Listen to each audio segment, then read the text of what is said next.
1절부터는 이 언약 그 성막을 이동하고 또 이스라엘 백성들이 행진하는 이런 순서들을 쭉 말씀한 뒤에 부정한 자들, 그들은 행진에서 함께 행진을 하지 않고 격리시킬 것을 말씀하셨어요. 유출병이라든지 나병이라든지 또는 주검을 만진 자들은 부정하니, 한시적이겠죠. 주검을 만진 자들은 일주일 정도 있다가 다시 들어오면 되니까, 또 나병도 지금 우리가 생각하는 그런 나병은 아니었을 거다라고 해서 그들이 치료를 받을 것을 전제로 해서, 그리고 누구든지 진 밖으로 벗어날 수 있다라는 것을 강조하시면서 말씀하셨어요. 그리고 이어지는 말씀은 내 안에, 다른 사람이 알지 못하는 내 안에 비밀인데 이것이 하나님의 말씀에 불순종하고 다른 사람에게 해를 끼친 일이에요. 그러니까 사람을 속였다 할 수 있고 하나님은 속일 수 없죠.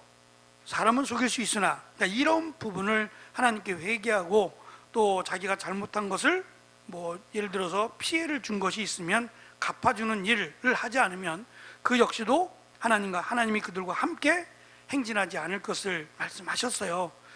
그리고 이제 이 같은 5장의 안에 있는데 꽤 길죠. 11절부터 31절, 20절이나 되는 말씀이 타이틀 제목을 뭘로 할까 하다가 그냥 성경이 나온 대로 부담스러운 주제지만 그냥 가늠한 여인이라고 정했어요.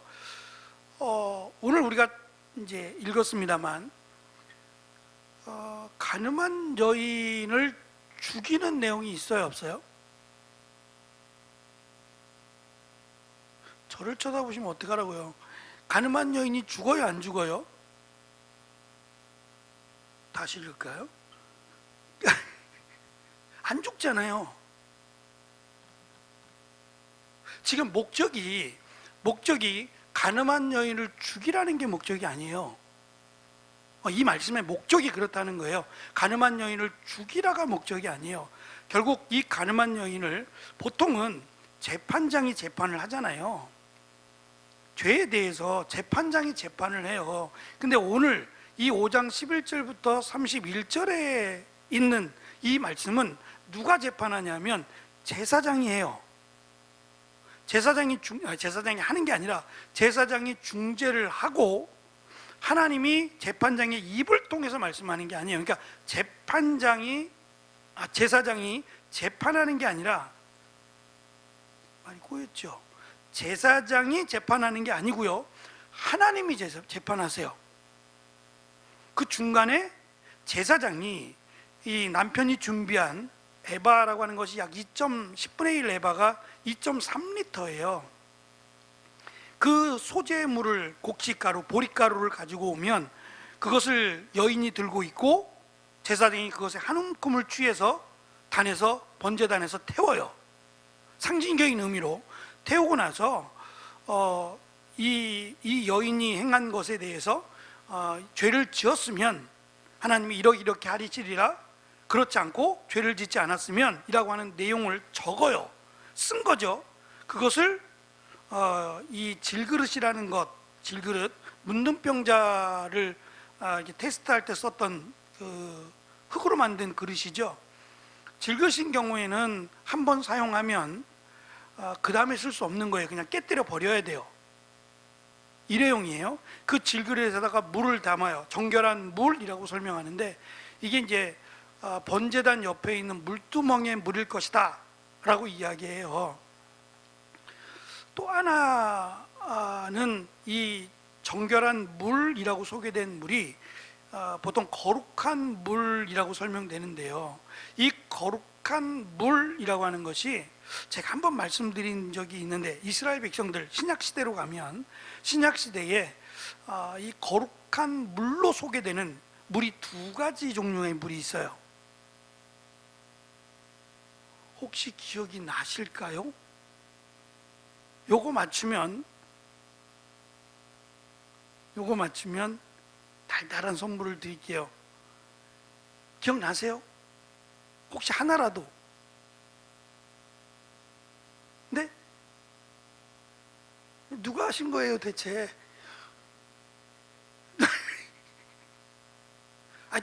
감점이 없으니까 한번 얘기해 보세요. 두 종류의 물을 제가 소개했어요.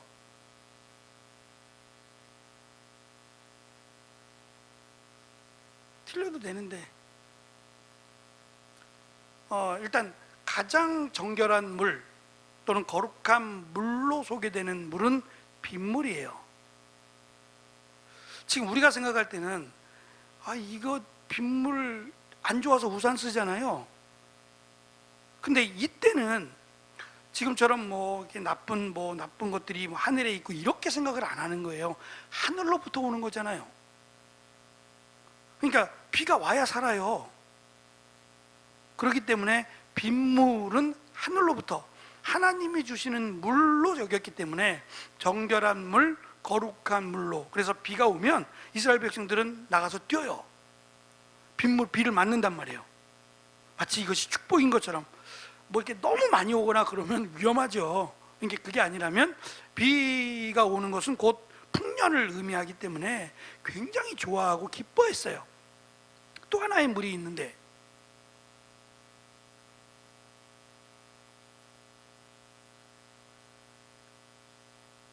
이 물은 헐몬산에서 흐르는 물이에요. 가장 높은 산이기도 하고 사시사철 눈이 덮인 산이잖아요. 그러니까 우리는 그냥 눈이 덮였지 라고 생각하지만 그 나라에 눈이 어디 있어요.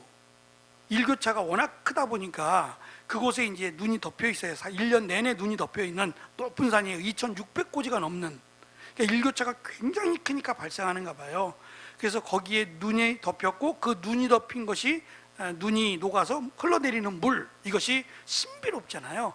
그러니까 이것을 정결한 물 또는 거룩한 물로 여겼대요.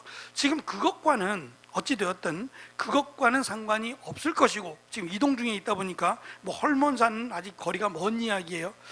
그럼 이 물은 딱히 정결한 물, 거룩한 물이라고 소개된 것을 보면 하늘에서 내리는 빗물을 따로 받아 놓은 것, 그리고 특별히 이 제단 옆에 물두멍이라고 하는 바다, 높바다라고 설명되는 거기다 담아 놓은 물, 이것을 보통 거룩한 물이라 그래요. 이 물을 이 질그릇에 담고요. 그 다음에 이제 이 성막 안에 있는 흙을 그 안에다가 넣어요. 흙을 얼마나 섞었는지 이런 건 설명하지 않아요. 그냥 어쨌든 바닥에 있는 흙을 이 녹그릇에 놓고 기다리고 있는 거예요. 이 그릇을 지금 뭐라고 얘기하냐면 몇 가지로 이야기합니다. 한번 보세요.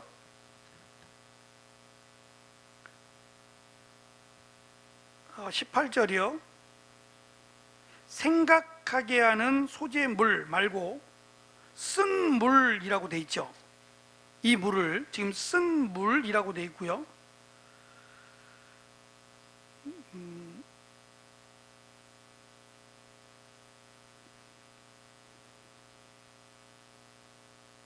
하나가 더 있는데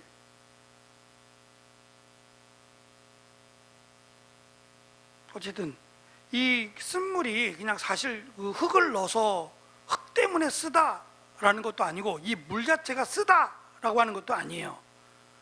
그냥 상징적으로 이것을 쓰다라고 설명을 지금 하고 있는 거예요. 그래서 이 물을 마시면 배가 써서 라는 식으로 지금 설명하기 위한 어떤 상징성이 있지 않을까라고 이야기합니다.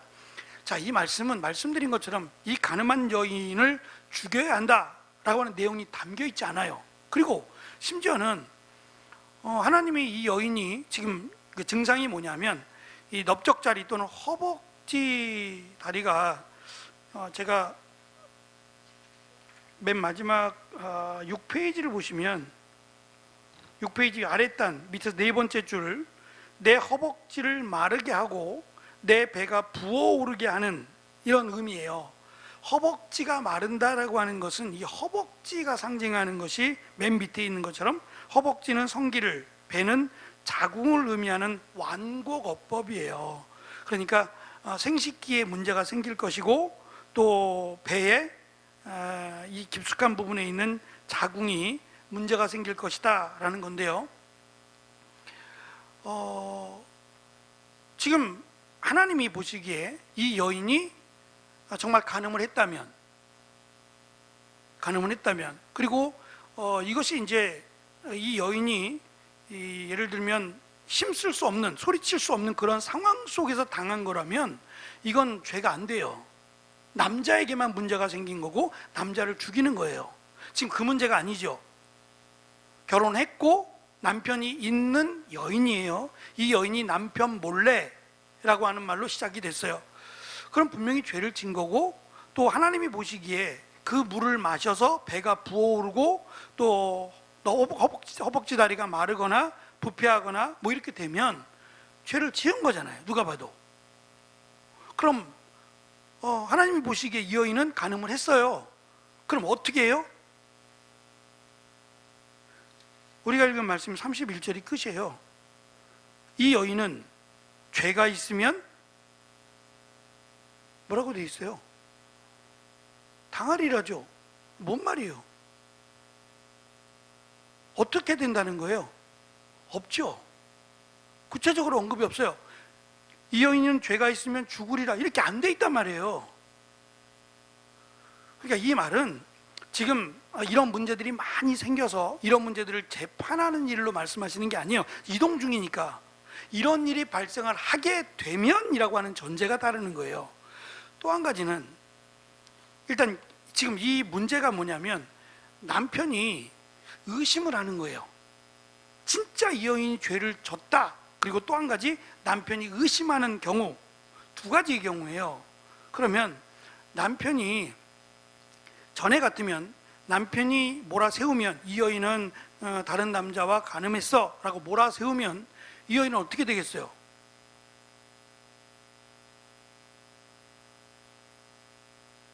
이혼이죠. 일단은 일단락은 이혼이고, 그 다음에 이 여인은 뭐 돌에 맞아도 아무런 할 말이 없는 거예요. 너무 억울하죠. 실제로는 그렇지 않은데 남편이 이 여인이 싫어요. 이 여인하고 헤어지고 싶어서 의도적으로 거짓말을 했다면 이 여인은 꼼짝없이 당해할 수밖에 없어요. 그러니까 지금 이 5장 11절로 31절, 제가 부담스럽다고 했던 이유가 뭐냐면 6페이지? 8페이지 제가 빨간색으로 글씨를 써놨는데요, 이 5장 11절로 31절의 이 말씀은 의심받는 여자의 결백을 입증시키기 위해서 말씀하신 거예요.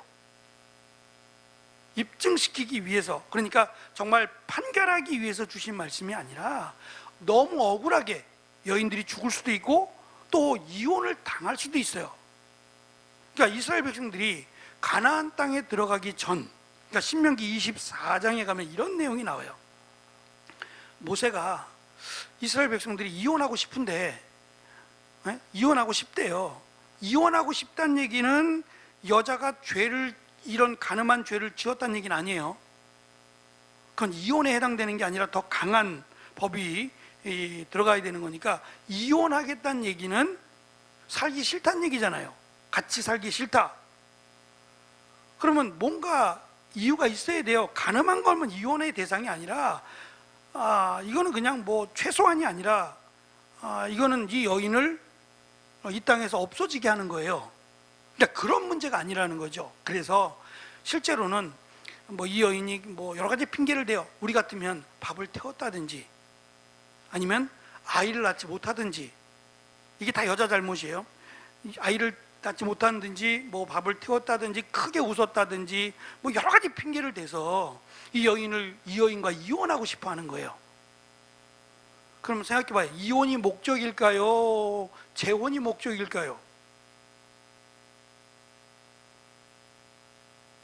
네? 재혼이 목적이죠. 재혼을 하려면 이혼을 해야 되니까. 이혼하고 혼자 살라고 지금 그러는 거예요? 남자들이 그러는 거예요. 남자들이 이혼하려고 하는 것은 새로운 사람하고 살려고 그러는 거예요. 이게 문제가 뭐냐?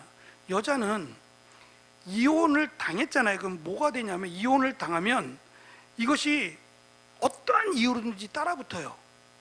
그럼 재혼을 못하게 되는 거예요, 이 여인은. 그러니까 잘못을 해서 문제가 생겨서 이혼을 당한 거로 되기 때문에 다시 결혼하기는 쉽지 않아요. 그래서 그럴 바에는 그럴 바에는 차라리 이혼 증서를 써주라 그래요. 모세가 이혼 증서, 정확하게 어떠한 이유로 이 여인이 나랑 이혼한다 라고 하는 증서를 아예 써주라는 거예요. 그러면 증서를 가지고 다시 재혼할 수 있게 돼요. 그러니까 여자를 위한 거예요.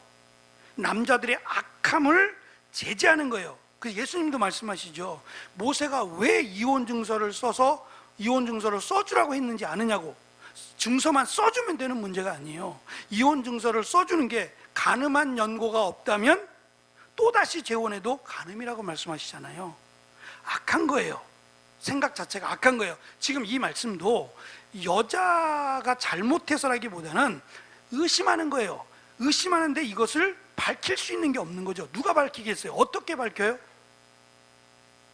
오늘 말씀에도 보면 증인도 없다 그랬어요. 만약에 아니면 이 여자는 얼마나 억울한 거예요.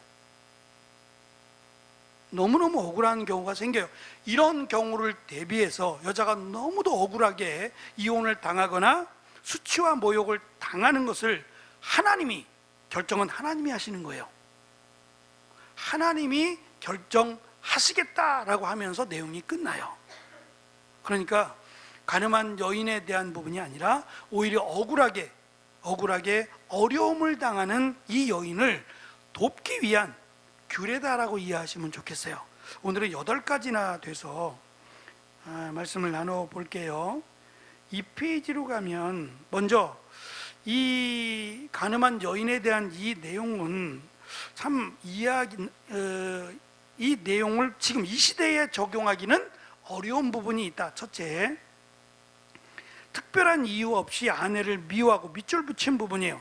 특별한 이유 없이 아내를 미워하고 싫어하는 남편에 의해서 악용될 수 있는 제도다 라는 면에서 매우 난감하고요. 두 번째, 간음이 은밀하게 이루어진다는 점이 인간 재판관이 유죄와 무죄를 결정하는 일에 있어서 한계를 느낄 수밖에 없다는 거예요. 증인을 세울 수도 없고 밝힐 수 있는 게 없다라는 면에서 한계가 이루어진다. 피고 측과 원고 측 모두가 만족할 만한 결과와 판결이 나오지 않으면 설령 여자가 무죄를 선고받는다 해도 가정이 파괴되는 상황으로 치달을 수 있어요. 세 번째, 잘못된 판결이 죄 없는 여인을 사형까지에 처할 수 있게 만들어요. 그래서 이거를 최소화시키기 위해서 재판관이 아니라 제사장이 나서게 되고, 그 제사장은 하나님께로 이 문제를 가지고 가서 하나님이 결국 이 문제를 재판하시게 된다라고 하는 점이에요. 3페이지 보시면 남편이 아내를 상대로 재판을 요청할 수 있는 사례는 굉장히 많았어요. 아내의 외도에 대해 물증은 없지만 심증이 가는 경우, 의심이 되는 경우, 여인이 외도하지는 않았지만 의처증에 의해서 아내를 의심하는 경우에도 재판 회부가 가능해요. 그러니까 재판을 요구할 수 있어요. 의심이 생긴다는 이유 하나만으로. 요즘은요, 의처증은 이혼 사유가 됩니다. 그러니까 남편이 5분마다 전화하거나 어디야? 5분마다 전화하거나 아니면 계속 의심하는 경우, 그래서 누구를 만났는데 그 사람을 좋아하니까 만났고 등등의, 이게 이혼 사유가 돼요. 지금 이 시대는. 근데 이때는 어쨌든 지금 이 시대로 보면 안 돼요. 남자를 위한 사회였기 때문에 31절 보시면 좀 죄송한데 31절, 그렇게 의심하고 마치 여자가 잘못한 것처럼 그렇게 몰아붙였다가 무죄가 됐어요. 무죄가 됐으면 남자가 거기에 대해서 요즘식으로 말하면 손해배상을 해야 되잖아요, 여자에게. 근데 뭐라고 되어 있냐면 남편은 무죄할 것이요, 죄가 없대요. 실컷 의심해놓고 몰아세워서 여자를 마치 그렇게 낭떠러지로 몰아놓고도 남자는 무죄할 것이요, 여자에게 죄가 없다고 나타나면 남자는 무죄할 것이요, 이렇게 되어 있으니까 속상해하지 마시고, 이때는 남성 위주의 사회예요. 오죽하면 이러한 말씀을 주셨을까라고 이해하시면 돼요. 이렇게 해서라도 여자를 도와주고 보호하기 위함이다라고 이해하시면 돼요. 우리 레위기에서 이런 거 많이 봤어요. 밑으로 좀 내려오시면 3페이지요. 가늠한 여인을 이스라엘 회중에서 제거하는 것이 당연하고요. 그러나 물증 없이 심증만 가지고 재판에 회부한다는 것은 오늘날 논리로 이해하기 어렵죠. 오늘날에는 심리적인 질병으로 취급되는 의처증에 의한 재판 회부는 더더욱 그렇습니다. 이런 경우 아내가 재판을 받는 게 아니라 남편이 치료를 받아야 돼요. 의처증에 대한 치료를 받아야 되는 게 마땅해요. 근데 이런 부분이 없다는 거예요. 지금 성경에는. 그러니까 아내를 의심하는 남편에 대해서 공격하지 않는 것은 이게 너무 많아요. 너무 많기 때문에 그런 부분보다는 그 시대의 사회성을 보는 겁니다. 지금이 아니에요. 어쨌든 남편이 의심을 해서 문제가 생겨서 여기까지 가게 되면 제사장에게까지 가고 하나님이 재판해 주시기를 이라고 하고 간다면 정상적인 이 부부 생활은 어렵다라고 하는 것을 설명해요. 그래서 가급적이면 함부로 재판을 요구하면 이거 남편에게도 문제가 생겨요. 수치를 당하는 거죠. 남편의 아내, 자기 아내를 관리하지 못한 것에 대해서 수치를 당하게 되니까 이것을 알고 함부로 무죄라고 할지라도 함부로 재판을 요구해서는 안 된다라는 것을 지금 강조합니다. 4페이지 가시면 본문이 제시하고 있는 가이드라인은 여인의 동의하에 이루어진 성관계가 의심될 때 이렇게 한다는 거예요. 성폭행이나 강간의 경우에는 이 규례가 적용되지 않습니다. 이러한 경우는 여인은 보호를 받아야지 가해자가 아니며 오히려 이 여인을 폭행하고 성폭행한 이 남자는 가해자로 사형에 처했습니다. 아내를 재판에 회부하는 남편과 의뢰를 받은 제사장, 신성한 재판을 받는 여인이 준수해야 될 절차가 8가지가 있습니다. 순서대로 말씀을 드리면 남편은 먼저 아내가 의심이 돼요. 그러면 제사장에게 데려가면서 소재, 가루로 된 건데 이 소재를 뭐라고 붙이냐면 이름을 의심의 소재라고 붙였어요. 그래서 보통 소재를 드리면 이 보릿가루에다가 기름을 친다든지 향을 좀 얹어서 드려요. 근데 여기서는 의심의 소재이기 때문에 아무것도 첨부하지 않고 그냥 가루만 줍니다. 이 가루는 남자가 준비해요. 남편이 보릿가루 약 2.3리터를 챙겨서 가져갑니다. 2번에 보시면 제사장은 여인을 하나님 앞에 세운 후 질그릇에다가 거룩한 물 한 그릇을 떠다가 성막 바닥에서 긁은 흙을 그 물에 탑니다. 거룩한 물은 성경에서 이곳에 한 번 등장하는 표현이고 아마도 성막 뜰에 위치한 물두멍에 담긴 물을 뜻하는 듯합니다. 어쨌든 이 그릇은 한 번 쓰고 다시는 재사용할 수 없도록 깨어버립니다. 세 번째, 이 여인은 머리채를 풀어야 돼요. 그러니까 머리 묶은 머리를 풀어헤친다는 것은 상을 당할 때, 상을 당했거나 아주 극심한 슬픔을 겪을 때 이렇게 머리를 풀어헤치거든요. 머리를 풀고 남편이 가지고 온 곡식 제물을 들고 서 있습니다. 2.3리터를 이 여인이 들고 서 있어요. 6페이지 가시면 남편에게 의심받는 여인이 슬픔을 표현하는 것은 당연한 일이고 손에 들고 있는 제물은 이렇게 말을 해요. 기억하게 하는 곡식 제물. 앞에서는 의심하는 제물, 의심의 소재라고 불렸는데 또 다른 이름으로는 기억하게 하는 곡식 제물이라고 이름을 붙여요. 이 여인이 간음죄를 지었다면 그 죄를 드러내게 하는 역할을 이 제물이 한다는 거죠. 여기서 한 가지, 만일 여인이 내가 간음했다라고 자백을 하면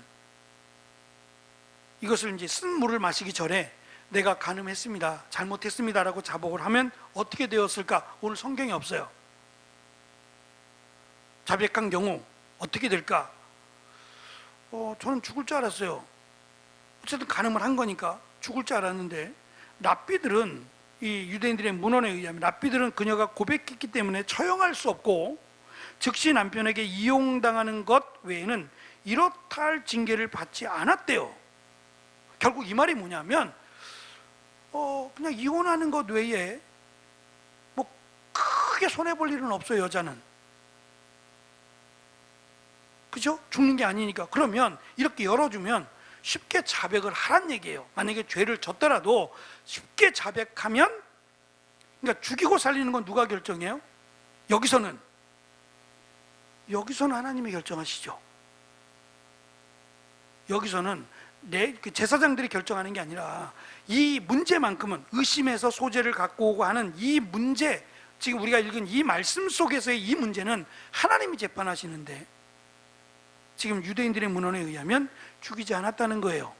죽이지 않고 이혼하도록 했다라는 거예요. 그러면 이 여인은 잘못했더라도, 간음했더라도 내가 했다고, 내가 잘못했다고 솔직히 이야기하는 경우고요. 여인들의 경우에는 이혼하게 되면 살아가기가 참 힘들어요. 남성 위주의 사회 속에서 이렇게 부정하게 이혼하게 되면 다시는 결혼할 수 없어요. 혼자 살아야 돼요. 근데 그것이 너무 힘들어요.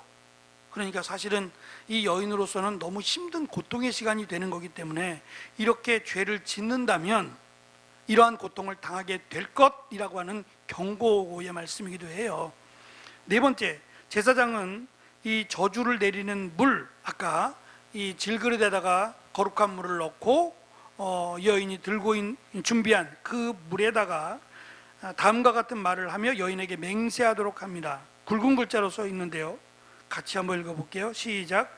어떤 남자와도 동침한 일이 없고 지금의 남편과 결혼한 이래 그를 배반하여 몸을 더럽힌 일이 없으면 저주를 내리는 이 쓴 물이 내게 아무런 해가 되지 않을 것이다.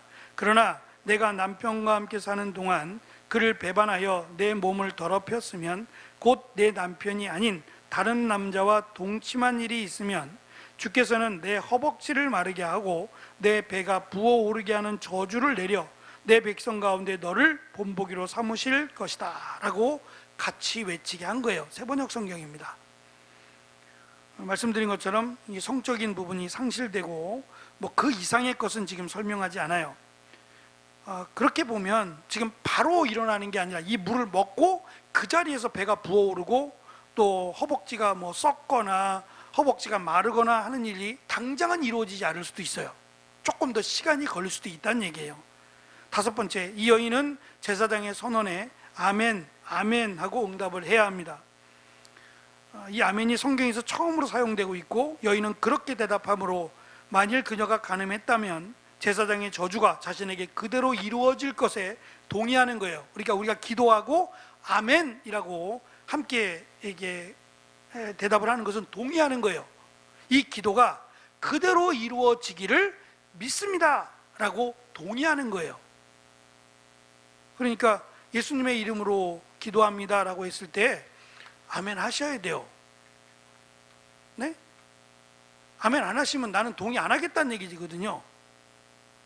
그러니까 이렇게 예수님의 이름으로 기도합니다 라고 했을 때 누가 기도하든 우리가 아멘으로 하는 것은 화답이 아니라 나도 그렇게 믿습니다, 그렇게 이루어질 것을 동의합니다 라고 하는, 나도 거기에 참여하겠다, 그 기도에 나도 함께 동의합니다 라고 하는 응답이에요. 그러니까 크게 하든 작게 하든 간에 나도 이 대표자가 또는 기도한 것에 대해서 나도 동의합니다. 이게 공동기도가 되는 거죠. 그렇게 해야 합니다. 6번 보면 제사장은 자신이 선포한 저주의 말을 글로 써서, 이 글이 이제 뭘로 썼는지 모르지만 이 쓴 것이 이 물에다 녹는 거예요. 이 액이 썼던 것들이 글에 이제 풀어져서 녹게 되죠. 그러면 그 약속, 그 쓴 글들이 이 물에 담긴다는 의미예요. 그냥 상징성입니다. 언약된 이 내용이 이 물에 그대로 담긴다라는 내용으로 지금 말씀하셨어요. 이 약속은 하나님의 말씀이에요. 하나님의 약속, 하나님의 말씀이기에 이 말씀이 이 물에 지금 섞여 있다라고 설명하는 겁니다. 7번에 보시면 제사장은 여인이 들고 있는 곡물을 받아 하나님 앞에 흔들고 제단으로 가져갑니다. 번제단이에요.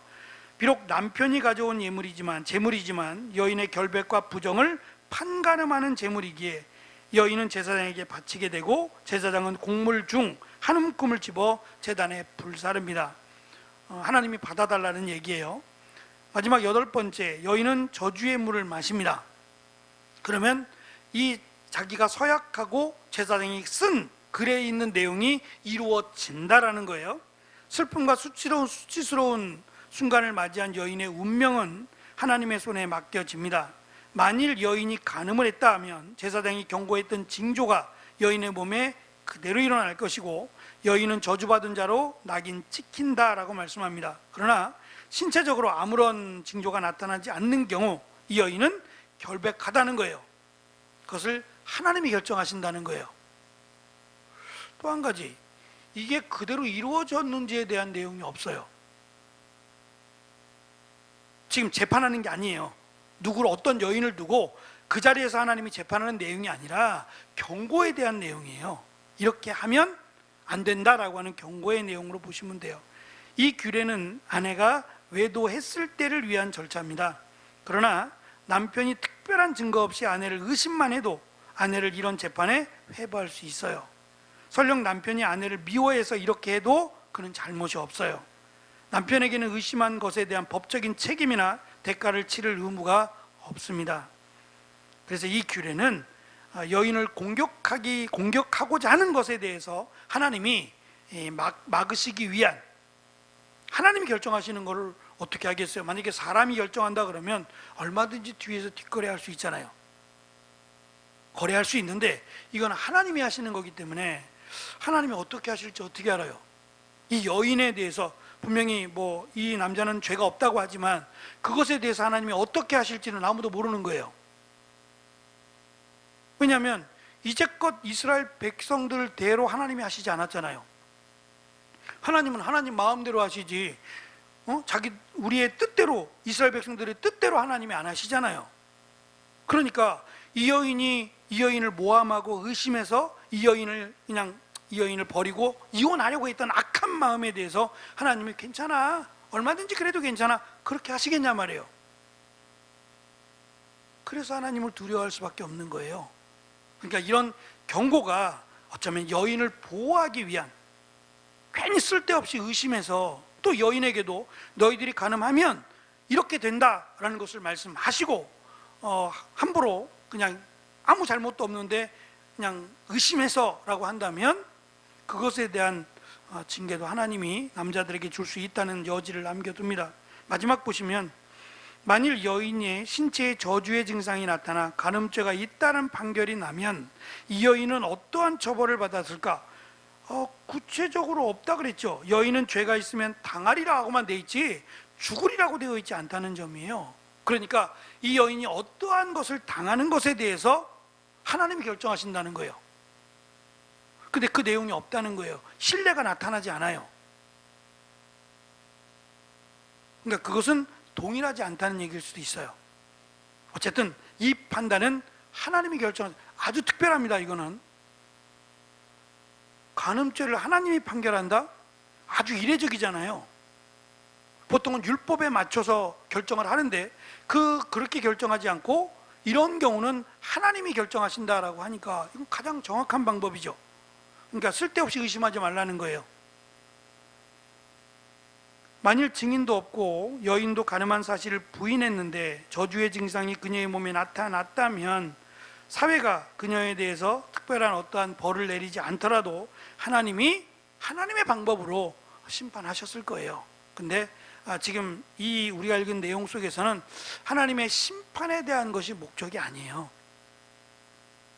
원래대로 하면 이 여인이 드러났어요. 간음한 것이 드러나고 그것이 사실이면 돌을 던져 죽일 것이요 라고 했어야 돼요. 레위기서에 있는 간음죄에 해당되는 것이라면 돌을 던져 죽이거나 이 여인을 죽였어야 된다고요. 근데 그런 내용이 전혀 없잖아요. 그러니까 죽이고자 하는 내용이기보다는 쓸모없이 여자를 의심해서 이혼하고자 하는 이 이스라엘 남자들의 악함을 지금 말씀하시는 거예요. 악함을. 그러니까 쓸데없이 의심하지 말라라고 하는 것에 대해서 경고하시기 위한 말씀이지 간음한 여인을 처벌하기 위한 말씀이 아니라는 거예요. 그러니까 지금 이러한 경우도 격리되어지 않았을까 싶어요. 앞에 있는 전례로 보면 이렇게 이 여인이 간음했다, 실제로 간음한 것이 드러났다면 이 여인은 이 행진에서 참여할 수 없었을 거예요. 근데 만약에 그게 아니고 이 남자가 의심했다면 그건 모르죠. 어떠한 제재를 받았는지 설명은 없어요. 그러나 하나님이 결정하신다라고 하는 것들은 결국 두려움을 줘요. 하나님이 어떻게 결정하실지 어떻게 알아요? 그러니까 사실은 그게 가장 정확한 것인데 우리가 이 땅에서의 법은 그렇지 않잖아요. 하나님께 맡겨서 하나님께서 판단하시기를 그렇게 하지 않잖아요. 그러니까 공평하기를 바라면서 인간이 만든 법의 기준을 세워서 진행을 하지요. 오늘 올해 이제 목사 안수를 받았어요. 나이는 저보다 조금 많은데 늦게 신학을 하셨어요. 성공회 대학인가요? 성공회에서 컴퓨터를 가리키는 교수님인데 아내는 성악가인데 음악을 공부하신 성악가인데 아내가 먼저 목사님이 되셨대요. 그렇게 뜯어 말려도 안 되더래요. 하나님이 자기를 세우셔서 이게 찬양을 잘하시고 그래서 찬양 선교를 많이 하셨는데 이제 한계가 있으니까 본인은 말씀도 전하면서 찬양 선교로, 왜냐하면 여자 목사님들 이런 분들이 많거든요. 그래서 하나님이 나에게 이 일을 맡기신 거다라고 하면서 이제는 내가 찬양으로 하나님이 나에게 주신 좋은 목소리로 찬양을 하며 살고 싶다. 근데 이제 그냥 찬양만 하는 것이 아니라 말씀을 전했으면 좋겠다, 말씀을 전하는 목회자가 되고 싶다고 했대요. 이분이 볼 때에는 아무도 없어요. 성도도 아무도 없고 월세가 100만 원인데 월세만 100만 원씩 나가야 되고 사람은 아무도 없고 이걸 왜 하느냐고 그렇게 말렸는데 아내가 하나님의 뜻이라고, 하나님이 나에게 이 일을 맡겼다고 계속 그러니까 본인도 하나님을 믿는 사람으로, 하나님을 믿는, 신실하게 믿는 분으로 함부로 할 수 없는 거예요. 그래서 마음속으로 그랬대요. 이거 내가 견적을 내보니까 2천만 원이 든대요. 그냥 가볍게 공사만 해도 교회 인테리어 그냥 가볍게 뭐 나무 좀 이렇게 하고 그거 하는데 아무리 적게 잡아도 2천만 원이래요. 그래서 사이즈가 얼마나 돼요? 그랬더니 저희 교회 2배 반이래요. 꽤 크잖아요. 성도는 한 명도 없는데. 믿음이 좋다 그래야 되는지. 이분이 분명히 하다 말 거야. 이거는 말도 안 되는 거야. 계산해도 안 돼. 왜냐하면 수학적으로 이분은 컴퓨터 공학이에요. 프로그램을 짜주는, 수학을 계산하는 쪽이다 보니까 딱딱 맞아야 돼요. 이건 아무리 봐도 마이너스고 이건 안 되는 일이에요. 그래서 속으로 이러다 말 거야. 2천만 원이 어디 있길래 이걸 해. 그래서는 속으로 그랬대요. 하다가 말겠지? 속으로 그랬대요. 뭐가 하나님의 뜻이냐? 당신의 생각이지. 싸울 수는 없으니까 이제 그랬대요. 그러고 나서 이제 자기가 사람 부르지 않고 자기가 이제 대충 돈이 없으니까 2천만 원이 어디 있겠으니까 대충 이제 뭐 이렇게 하면서 하는데, 그래도 교회를 시작한다고 알리긴 해야 되니까 다니던 교회 또 지인들에게 교회를 개척해서 시작합니다라고 알렸대요. 근데 자기 생각에는 정말 와야 될 사람은 하나도 안 오고 그냥 말 그대로 주일날 한 번씩만 얼굴 보이던 이 사람들이 찾아오는데요. 얼마 든다 그랬어요, 제가?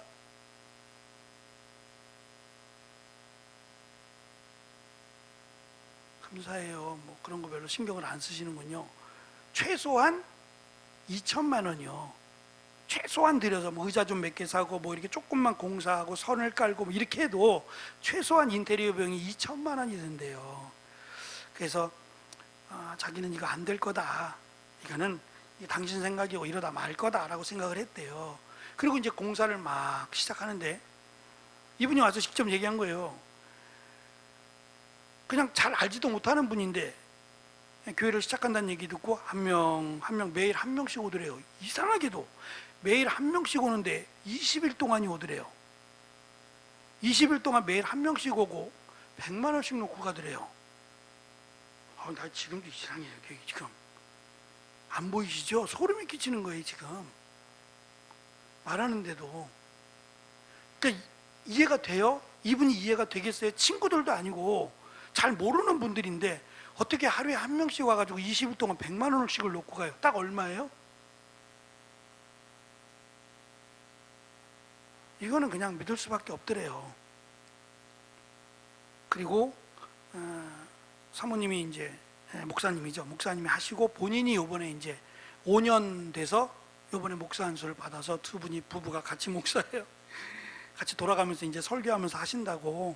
제가 예전에 학교에 가서 프로그램에 대해서 강의한 적이 있어요. 말씀드렸죠? 저녁에 이제 신학교 가서 학생들한테 그때 자기가 못 참석했는데 영상을 찍어 놓은 게 있어서 그 영상을 받았대요. 그래서 영상을 보면서 내가 꼭 가야 돼, 이 목사님을 좀 꼭 만나봐야 돼, 이렇게 하다가 연락을 주셨어요. 그래서 약속을 하고 오늘 이제 점심 때 오전에 10시부터 만나서 쭉 이야기를 했어요. 어떻게 하길 원하시냐 등등등. 내가 생각할 때는 이렇고 저렇고 말씀을 했어요. 근데 이제 그 얘기를 하시는 거예요. 그러면서 하나님이 만들어 가신다, 하나님이 이끌어 가신다는 얘기를 하고 싶은 거죠. 그럼 앞으로도 하나님이 만들어 가시지 않을까요? 그러면서 제가 그 말씀을 들으면서 제 마음속에도, 그래, 큰 꿈을 꿔보자. 2천만 원이 아니라 20억을 달라고 한번 얘기해보자. 하나님이 매일 1억씩 갖고 오면 20명인데 나도 20억 달라고 꿈을 꿔볼까? 꿈은 꿀 수 있잖아요. 꿈을 꿀 수 있으니까.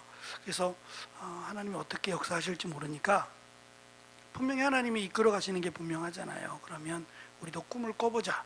꿈을 꾸고 하나님께서 이끌어 주시기를, 꿈은 우리가 꾸는 거니까, 그리고 그 꿈을 하나님께서 선하게 인도해 주시기를 기도해 보자 하는 용기가 또 생겼어요. 아멘. 기도하시자고요. 하나님께서 어떻게 이루어 가실지. 어려운 시대긴 하지만 우리도 그런 모습을 보면 신나지 않을까요? 하나님이 역사하시는 모습을 보면 그것처럼 신나는 일이 어디 있겠어요? 그러니까 기도하면서, 하나님, 내가 이런 문제가 있는데 하나님, 이 문제를 하나님이 선하게 좋은 쪽으로 하나님이 역사해 주시기를 기도하는 겁니다. 살아계신 하나님께서 그 목사님의 기도만 들으시진 않을 거 아니에요. 우리의 기도도 들어주실 거 아닙니까? 가난하고 연약한 이를 위해서 하나님이 이 제도와 규례를 주신 것처럼 우리의 연약함을 아시는 하나님이 그를 만나게 하시고 그를 통해서 이 이야기를 듣게 하신 것도 기도하라고 주신 거 아닐까요? 그래서 우리가 입을 열어서, 하나님, 우리의 바람, 또 우리의 안고 있는 여러 가지 문제들을 하나님이 들어달라고 믿고 하나님이 역사해 주실 것을 기대하면서 기도하는 또 그 한 달이 되었으면 좋겠습니다. 기도하겠습니다.